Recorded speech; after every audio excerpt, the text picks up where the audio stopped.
যারা বেশি নামাজ পড়বে তারা বেশি জান্নাতে ঢুকবে নাকি?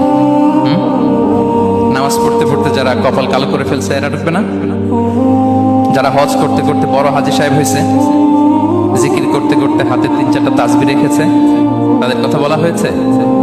এগুলো নিঃসন্দেহে অনেক বড় আমল, কিন্তু সবচাইতে বেশি জান্নাতে প্রবেশ করাবে যে আমল, বিষ্ণু বললেন, এক হচ্ছে আল্লাহর ভয়, আরেক হচ্ছে সর্বোত্তম আচরণ। প্রিয় ভাইরা, ইসলামের মেজাজটাকে চিনে নেন, ইসলামের এসেন্সটাকে বুঝে নেন। আমরা ভালো আচরণকে গুরুত্ব দিতে চাই না। অনেক নামাজি লোক দেখবেন নামাজ পড়তে পড়তে কপালে কালো দাগ ফেলে দিচ্ছে, বাসায় বউয়ের সাথে খারাপ আচরণ করে, খিটখিটে মেজাজের, প্রতিবেশীর সাথে শুধু ঝগড়া, কলিগদের সাথে ঝগড়া, মারামারি, দুঃসম্পর্ক, এরকম আছে না? নাই বলেন, আছে না? কিন্তু নামাজি, অনেক বড় হাজি, একদিনও কোরআন তেলাওয়াত মিস হয় না। তো এত ইবাদত করেও সে ইসলামের আসল এসেন্সটাকে ধরতে পারে নাই।